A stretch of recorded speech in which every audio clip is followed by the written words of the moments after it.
fixed my mic issue. Awesome, sweet. Hello, every operator out there. I'm here to actually fulfill my promise. So this will be part one of the actual videos. So, in terms of modding, I'll be showing you how to properly identify and mod weapons and warframes and companions.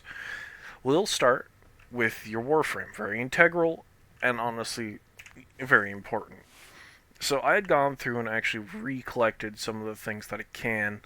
I'm not going to rebuild the Skana, I'll use the Prisma Skana, but I will teach you how to identify exactly what to do. We will start with Volt. Now, admittedly, this is Prime Volt. They have better stats, as well as they've been formatted several times. But I'll teach you the very important parts. This here is a max level Prime Volt. Volt has a total of 370 health, maximum Prime variant. He also has 555 shields, as well as 135 armor. Now, keep this all in mind when speccing out for Warframe. So, to be able to maximize your efforts in trying to make your Warframe as survivable as possible, you're going to need to be able to keep them alive. Now, I will say this, honestly, this is an in-game mod known as adaptation. Even unleveled, it is a very useful mod. It also affects your shields. Basically, up to 90% of incoming damage will be negated,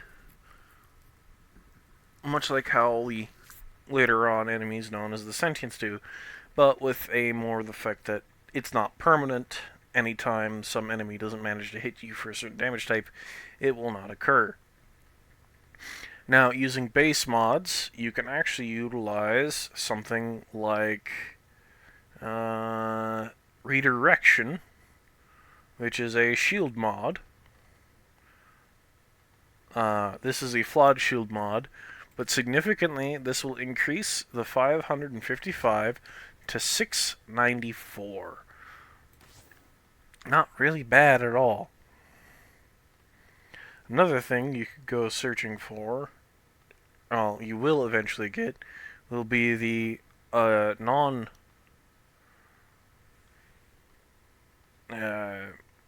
non-broken variant of Redirection, which, when you're trying to level up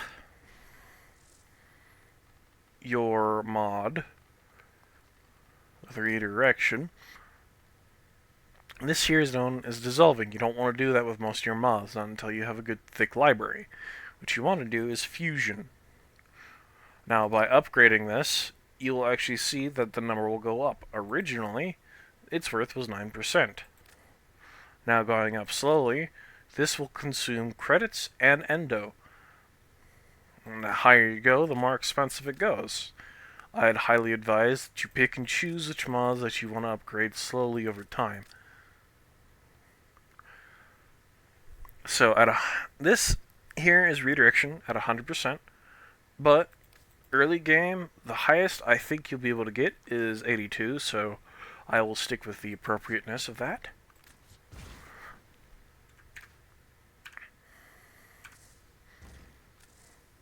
And with that, the Redirection is now level 10, and Volt will have an easy 1000 shields. Now, something to keep in note, this here is an aura mod. Depending on the aura mod slot, which eventually you'll be able to get your hands on Dreamer's Bond, which is really nice. It's a universal thing, so you don't have to worry. Squad energy and squad health regen, which is actually extremely nice. So, following that, you can increase your energy type with something known as a Orokin reactor, or gold potato is in some people's standards, up to 74%, or 74 capacity. This capacity up here is rather important, because with each mod you put down, the more capacity it will consume. What you can do in the future is using actions, and if you have something known as forma, you can easily achieve higher things. I have a chroma that has a capacity worth 100 in the capacity he can actually handle, which is 74. Now, moving on, we have now completely squared off Volt's health, as he is really a shield-based frame. Next up will be his energy and his speed. Honestly, Volt's speed is really good. However, he does consume a lot of energy. So, to resolve that particular issue, continuity will be a very useful mod to get your hands on. Later on, you can run Dragon Key Volts and achieve things such as Blind Rage, which will increase the strength and decrease the efficiency. You may also come across other mods that, let me see, give me a moment. Transient Fortitude. Let's see. This is unscripted, so bear with me.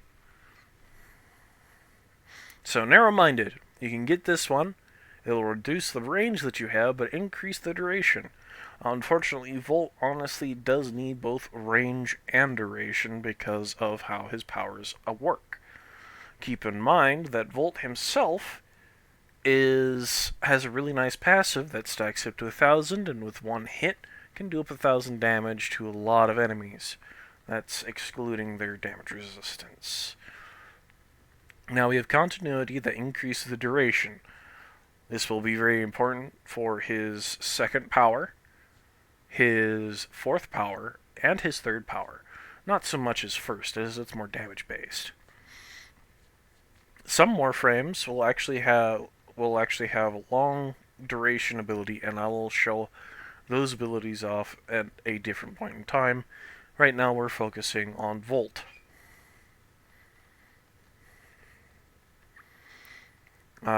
So next off, we're going to be looking at how to increase the damage of your power, which is very significant. Going over to Matter Eye, you will be able to find Intensity. Now, what Intensity will do is will increase your power strength, and with the increase of power strength, you will actually increase the damage. It will go from 200 to 250. Did I say that right? Yeah, 260. My apologies. So following that, now you have power duration and power strength. Now you can go with efficiency, which allows you to consume less energy over time, which, if I recall correctly,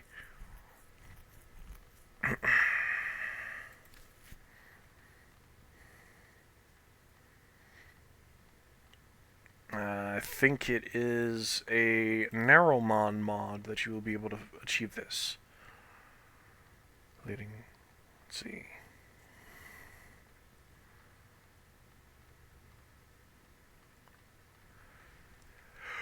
I might be... Oh, wait. Streamline. There we go. So, Streamline will actually decrease the cost of your powers. So, instead of being 100 for his alt, he'll reduce it down to 25, allowing you to use the ability more frequently and make the most of your energy. Now, depending on the frame you come across, you will either come across a good frame that can benefit from flow, which goes from 300 to 600 on a normal mod. It is actually really good. Now, we'll follow that up with two more mods that will fit the polarized slots. Now, if you are fortunate enough, early game like I was, there are several mods that I lucked out in getting my hands on, being Rage. Now, I'm going to say this. Rage specifically used with frames that have more health than shields. you'll find that it'll be significantly better in the long run. Let's see. A good mod that I would completely believe that all beginners should be able to get their hands on easily. And I'm not finding any good ones. I might have to go shopping for some broken mods from more tutorial videos in the future.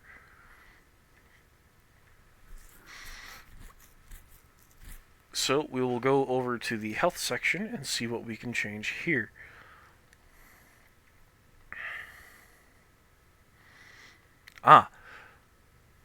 So this here you can actually get your hands on early game in Cetus. Now, admittedly, don't do Cetus until you're MR25 because you'll make the best of it. But if you have no other option, it is still a good option. Now, apparently I don't have enough things to polarize, so I will go searching for another thing. You cannot get these until you finish the new war quest. Here's some good ones. So something like Gladiator Resolve, or another set of mods you won't be able to obtain until after the new war quest. Here we go. These mods are actually really good. You can also get them from Cetus. It doesn't look like there's any of good interest. Here's another mod, but we could also, well, honestly, I'd say throw that on here and get the benefit of making all your stats look better. Now, I'm going to leave this... There's a time-limited mission alert available. Check navigation. Okay, Miss Lotus. Anyway, so I'm going to leave this as the first tutorial stat with Limbo. With Volt. If you have questions, put a comment down below and subscribe so that you may see later videos I put out for Warframe modding. Thank you for all watching on this particular setup, and I believe next time I will do an Excalibur mod out. Enjoy!